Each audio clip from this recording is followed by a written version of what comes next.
What's good, YouTube? YNB Tyson back with another video, and today we're gonna be reacting to how Baltimore's biggest drug dealer slash Kingpin got busted. Damn, bro, shit crazy out here. But let's get into it, man. A city reeling from decades of drug wars. On its gritty streets, young Xavier Johnson, later known as Lord X, came of age. Born in 1990, Johnson grew up amid the high-rise projects and stoop-lined blocks of southwest Baltimore. Authorities later described places like Cherry Hill as being terrorized for years by gangs selling heroin, cocaine, and fentanyl. Into this world of entrenched poverty and crime, Xavier found a voice through rap. By the mid-2010s, Johnson had adopted the stage name Lord X and begun recording music. Rapping or hooping or sports or some crazy shit. Now it's scamming. There's a whole bunch of shit now kids are doing, bro. Shit got crazy, bro. I ain't gonna lie. It's crazy how shit evolves, bro. Like, in the next 30 or 40 years, bro, the kids gonna be geniuses, dude. Music about the life he knew. His lyrics painted a raw picture of Baltimore street life, detailing his rough life in southwest Baltimore. In 2016, he even gained notice from the Atlanta-based label 300 Entertainment. These early tracks, boasting of drugs, money, and survival, earned him underground buzz. He styled himself as Lord X, the South Baltimore Godfather, a persona that blended his hometown roots. Social media and YouTube videos show Lord X flaunting luxury cars and stacks of cash. To local fans, he was a gritty, authentic voice, real lyrically, reflecting a world they knew. Niggas say X can't come in the hood. The fuck is they geeking for, man? My niggas love me, man. X can't come in the hood, Will. Oh, yeah, they crazy, man. You feel what? Not big Baltimore murder lab, man. In early 2017, Lord X's life nearly ended when he was shot multiple times in broad daylight on the streets of South Baltimore. The shooting left him hospitalized for weeks and forced him into months of rehabilitation. Holy moly, bro. Rumors spread quickly through the city. Some said it was a robbery gone wrong. The streets is not it, bro. That shit get crazy out there. Yeah. Others claimed it was the result of simmering street beefs. Lord X himself would later mention the shooting in his music, making it clear he wasn't hiding and that it happened out in the open for everyone to see. Damn. Come on. Surviving the attack only fueled his reputation on the streets. Not long after his recovery in 2018, Lord X found himself locked in a heated feud with another South Baltimore rapper, Sosa. A beef that played out in diss tracks, threats, and rumors of more violence simmering like just every below other the surface. Beef. Like every other beef. Oh my God, bro. Why is real shit, yo? What you on my dick for, yo? You ready to drop a song or something? You getting on here talking about the wrong shit? Where your paperwork at? Where you try to hear all that? Where my paperwork? Where your paperwork or something? Show it. Paperwork or what? You getting locked up. Where's the police report? Something, show it.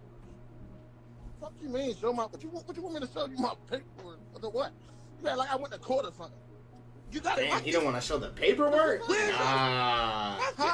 I ain't gonna lie, he don't want to show the paperwork. Nah, shit crazy, bro. He might, watch who you call your homie. And I was 10 years and ain't go to jail yet. You can look, see, you sound like the police right now. What are you talking about? You sound like the police right now. We not doing nothing. Listen, fuck all that clown ass shit. What is you on got? Oh man, I'm done, man. And the Instagram live beef shit, bro. That should be crazy. That should be getting on my nerves, bro. Start your own live. Start your own live. But while all eyes were on the beef and the music, something bigger was moving in the background. State prosecutors I feel like that's the revealed beginning to every like street death, bro. Is a crazy ass Instagram live beef, bro. Like niggas take that shit to heart, bro. Anything you say on that bitch, bro, you better be prepared. that Lord X wasn't just making music, he was building a new drug empire behind the scenes. By 2018, Xavier Johnson was identified as the undisputed leader of the network, providing funding, clout, and connections to keep the entire operation running. In court, prosecutors called it an illegal enterprise and said Lord X's rap career was the perfect cover. This was a major operation built on different layers, each person playing a part to keep the whole thing moving. There were street level distributors. I ain't gonna lie. Yeah, she told. Out on the corners, handling sales and making sure the product reached the customers. Trusted lieutenants managed crews, handed down orders, and kept everything organized. Stash house managers. My nigga Isaiah, he told too. He told too. I ain't gonna lie, he got out of there, bro. There's two types of people. The ones who told and the ones who wish they told. And he told. Were in charge of hiding the drugs, the money, and the guns, making sure nothing got left out in the open. The drivers kept the operation connected, transporting everything and everyone without catching any heat. Every piece mattered. That's how the network stayed strong day after day. The organization, simply called the Enterprise in court documents, was scattered across Baltimore City. Its members were often Johnson's friends and family, lookouts, drivers, and street dealers who followed his orders. High-ranking lieutenants ran day-to-day operations, while Lil X moved in and out of the shadows. Investigators noted that Johnson routinely flew between Baltimore and Los Angeles, balancing studio sessions and drug deals on both coasts. At the Enterprise's core were stash houses, seemingly innocent apartments in downtown Baltimore, rented by operatives. Johnson himself ordered these safe houses. One press report describes how he directed a crew member to lease apartment 408 at 300 St. Paul Place, a waterfront high-rise near the Inner Harbor. Inside that apartment, deputies found heavy evidence of the trade: 2 kilograms of fentanyl, a handgun, and drug packaging material. In fact, moving shit like that, bro. Yeah, prosecutors say Johnson's crew maintained multiple stash houses around the city, all stocked with kilos of fentanyl, packaged heroin, and firearms. Nearly all of the drugs they moved proved to be deadly fentanyl, or a mix of fentanyl with other opioids. According to Maryland's Attorney General, these quantities of fentanyl alone could kill 4 million people, enough to cripple the entire Baltimore metro area. In music videos and on social media, Lorex openly bragged about this life. He and his associates used the internet to broadcast, promote, and advertise their hustle. Johnson had turned his persona into a criminal brand. Even his rap stage name doubled as the gang's nickname. For outsiders, it may have looked like a flashy rap career, but police say every lyric was real to his streets. Damn. Meanwhile, the Enterprise quietly supplied drugs to dozens of dealers throughout Baltimore. Veteran detectives compared Lorex's outfit to other famous city crews. Not an unorganized mob, but a tightly run operation that recalled the notorious Hillside gang that once terrorized Cherry Hill with heroin and violence. Johnson's empire only grew after early 2019. One high-profile member was Gerald G.J. Brown, a former Frederick Douglass High basketball star. Brown helped run one downtown stash house, but tragedy would follow. According to prosecutors, Brown said he was not going to go down after police. It's terrible, bro. It's always a fucking hooper, bro, that gets taken out, bro. It was like it was a could have been, bro, from every city, bro. There's always a could have been, bro. Like, shit is crazy. He either dies, bro, or that nigga starts selling Finny cards, bro. He gets locked up, and he's locked up for 30 years. You're like, damn, nigga, I thought you were supposed to go to the fucking NBA. The fuck? Raided that apartment, and days later, on June 7, 2019, Brown was shot and killed in West Baltimore. Brown's murder was later listed by investigators as one of the gang's known violent acts. By late 2019, Johnson's group had attracted intense law enforcement attention. An eviction notice in November 2019 led sheriff's deputies to discover large amounts of fentanyl hidden inside a tenant's home. This was the key that unlocked the case. Over months of wiretaps and undercover buys, state and federal investigators mapped out the Enterprise's network. They watched Lil X make pickup runs, oversee stash house swaps, and order deliveries. Officers noted that Lil X's signature broadcasts of gang signs, cryptic messages on Instagram coincided with raids and drug drops. Then, in October 2020, the net finally closed in. In a major raid reported by TV News, detectives arrested Xavier Johnson along with 18 alleged members of his crew on a 42-count indictment. They seized stacks of cash, 9 kilograms of fentanyl, heroin, and multiple handguns. Johnson was charged under Maryland's new anti-gang laws as the leader of the conspiracy. Overnight, new laws, nigga, it's over. The South Baltimore Godfather's free reign was over. Baltimore streets had seen many player-turned poets, but Lil X's story was stranger than fiction. As police gathered evidence, the line between rap and crime blurred into one chilling tale of ambition and betrayal. Feeling good today. We in the trap. Feeling good today. We in the trap. Yo, he trusts the junkies too much, bro. You got my belt? 10. You can have that. He said it don't matter. I'm got to get it back. He said it don't matter, I'm about to get it back. Go in my pocket, pull out one bill, you can have it. I ain't gonna lie, I got bill, them. pull out Nah, I more ain't than one gonna bill. lie to myself. I got the same shoes. Go That in shit my crazy. pocket, pull out one bill, you can have it. Just one bill. One bill, you can have it. One bill, you can have it.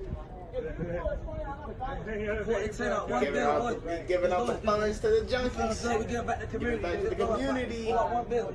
Pull out more than one bill. Oh, excuse me. I ain't gonna lie, niggas smelling good with money, bro. You know your homeboy starting getting bread when he start doing shit like this, man. You know a nigga starting to get bread, he says you can go get whatever's in the pocket. Nah, that's crazy, bro. Violence and armed showdowns followed. In December 2019, Johnson was observed giving drugs to a lieutenant, Tyree Holmes, and later that day, 2 of Holmes' crew were arrested with 150 fentanyl capsules and a handgun in South Baltimore. In January 2020, one gang member, Dante Jones, led police on a high-speed chase. He drove a car full of drugs at over 40 fents, crashing through curbs and trying to dump fentanyl capsules out the window before being stopped. Just weeks later, after another stash house raid, Johnson reportedly handed a pistol to an associate, a teenager named Jamontaz Mitchell, and then both men fled into the building to hide. These incidents showed Johnson's crew using firearms and daring escapes to protect their operation. By early 2020, police pressure intensified. On March 7, 2020, officers executed multiple search warrants on locations tied to Johnson's gang. At one address, 2801 Mulberry Street, an associate named Terry Jones was found with a stolen handgun. Everybody doing this shit, put that shit in Bitcoin, dude. That's probably your best bet, bro. And thousands of dollars in drug sales cash. In the same suite, another stash site at 2819 Mulberry yielded 4.7 kilograms of drugs, mostly fentanyl mixtures, along with hazmat suits and drug packaging equipment. These raids exposed just how large and dangerous the enterprise was, with leaders handling weapons, heavy cash, and vast amounts of fentanyl. In July 2020, Maryland authorities charged Johnson and 18 others in a 42-count indictment for gang and drug crimes. The court papers detailed the violent and drug acts above as part of the conspiracy. Notably, no one was charged with murder, even though Brown's killing is described as an overt act of the gang. In September 2023, Johnson pleaded guilty to leading the gang and to drug distribution charges. By early 2024, he was sentenced to 15 years in prison, with most time suspended for his role in the fentanyl operation. Nearly all of his co-defendants also pleaded guilty. Bro, that's why I'm saying you don't need to be doing that shit, bro. That shit's not worth your fucking life, bro. That's terrible, bro. 15 whole ass years, bro, away from your family and shit, over one little fucking man-made drug, bro, that the fucking U.S. government puts in our fucking country, bro. Shit is terrible, bro. I ain't gonna lie, I'm so tired, bro. It's 1 o'clock in the morning. I'm making this video right now, but bro, it's terrible. They put this shit in the country, then they fucking my nigga 15 years trying to feed his family. Convicted of related crimes, bringing many terms of incarceration for the enterprise members. In late 2023 and early 2024, the long-running Lorex case reached its climax. In September 2023, Xavier Lorex Johnson quietly pleaded guilty in Baltimore Circuit Court to leading a drug and gang conspiracy. Under a negotiated deal, Judge Lawrence Daniels agreed to impose a 40-year term with 25 years suspended, effectively meaning Johnson would serve about 15 years. Crucially, the judge bound himself to that agreement with the first 10 years of incarceration without parole, but warned Johnson that he would have 25 years hanging over his head as a contingency. The plea also left open a legal twist. Johnson retained the right to appeal an earlier ruling about tainted evidence in the case. His original attorney, Kenneth Ravenel, had argued that a deputy lied on a search affidavit. Ravenel's later disgrace, he lost his license after a federal conviction led to a new attorney and the plea deal. On February 13, 2024, the courtroom was tense. Judge Daniels recounted Johnson's central role in the Southwest Baltimore fentanyl network and the gang's overt acts, including a 2019 murder, before announcing the sentence. He imposed 40 years, but immediately suspended the bulk, so Johnson would only serve 15 years. Daniels even turned quip into threat. He's going to have 25 years hanging over his head, he said. The Fucking judge learning leaned lesson, in bro. to address... That's really, at the end of the day, bro, it's a learning lesson, bro. Real shit. Johnson directly. I gotta tell you, Mr. Johnson, if you so much as spit on the sidewalk, I'll give you all of it. In those moments, Lorex himself spoke. He apologized, promised change, and vowed to use any second chance for good. After the verdict, Johnson told the court, I promise you that when I come out, I'm gonna make a difference. His tone was earnest, a far cry from his gangster lyrics, and a reminder of the dramatic contrast between the public persona and these final moments in court. The official judgment meant Johnson faces 15 years locked up, with a decade of no parole, and a looming specter that the rest could be reimposed if he violates the terms. In effect, he would enter prison with a legal leash and a long shadow hanging behind him. Johnson, 33, has had no prior convictions on record. This was his first major criminal sentence. There were no other speakers at sentencing, no family testimonials, no victim statements were reported, and prosecutors simply affirmed the agreement. Johnson's new lawyer, John Cox, did not dispute the facts. All indications are that Johnson accepted this fate to avoid trial. That shit sounds As Johnson AI. was let out This of nigga got court, an AI lawyer, yo. the saga of the Lorex case, nearly 4 years in the making, seemed to conclude, but eyes quickly turned to the unanswered questions. Notably, prosecutors never charged Johnson with the 2019 murder of Gerald Brown, the local basketball star whose killing had been linked to Johnson's crew. Media reports noted that Brown's shooting was listed as one of the gang's overt acts in the indictment, but Johnson escaped murder charges. On the courthouse steps, a hushed question hung in the air. Would investigators ever fully explain Brown's death or Johnson's exact role? That question, plus talk of Johnson's suspended sentence, fueled rumors that he might have cooperated to some degree, though none of that was ever confirmed in open court. Meanwhile, none of the other co-defendants got similar public attention. Johnson's case originally named 18 other alleged gang members, but news outlets reported little about their fate. Bro. It appears when there's that many people, bro, you got a slim ass chance. Many have quietly accepted lesser deals or remain in custody pending trial. One thing is clear, Johnson was treated as the big fish. No major trials of his comrades made headlines during this period. This lack of information spawned community chatter about what came next. Would others be rolled up? Or was this a singular takedown? Across Baltimore, reactions were mixed but intense. In Cherry Hill and other Southwest neighborhoods where Laura X had roots, some residents expressed relief that a notorious dealer was off the streets, especially one blamed for much of the local fentanyl. Community advocates who had long decried the flood of drugs into their neighborhoods treated the outcome as a victory for public safety, but others worried about a power vacuum. Local street accounts and social media buzzed with uncertainty. If not Johnson, then who supplies fentanyl now? Some older residents sighed that while justice was served in this one case, the underlying problems, addiction, poverty, violence, remained. In the Baltimore rap scene, the mood was somber. Peers of Lorex in the local hip-hop community offered condolences and cautionary words rather than celebrations. A few tweeted the judge's quote about the suspended 25 years and Johnson's promise to make a difference, reflecting on how precarious the path can be. No major Baltimore rap star publicly defended Johnson's actions, but neither did they simply villainize him. Instead, many used the news to raise awareness about addiction and the cycle of violence in the city. On Instagram and Twitter, hashtags like Free Lorex and South Baltimore Godfather began trending among fans and friends, blending support with heartbreak. One telling Instagram post by a promoter noted how Lorex's gritty journey from the streets had made him a local star, a reminder of how closely his music and street life were intertwined. Lil X's case was framed as part of a larger city crackdown on Southwest Baltimore's drug networks. Indeed, law enforcement did not ease off after his sentencing. Just a few months later, Baltimore officials announced Operation Tornado Alley, a massive sweep across Southwest neighborhoods. Damn. In November 2024, police and federal agents charged nearly 40 more individuals for trafficking fentanyl, heroin, and guns in the same general area. State's attorney Ivan Bates hailed these takedowns as a significant victory that should send a message that Baltimore will not tolerate the street-level narcotics trade. Ironically, just a block or two from Lorex's old haunts, police found another stash house of pills and cash. Evidence. Damn, they done found another fucking stash house, bro. I ain't gonna lie. My boy was going crazy though. Nah, he was going crazy out there, bro.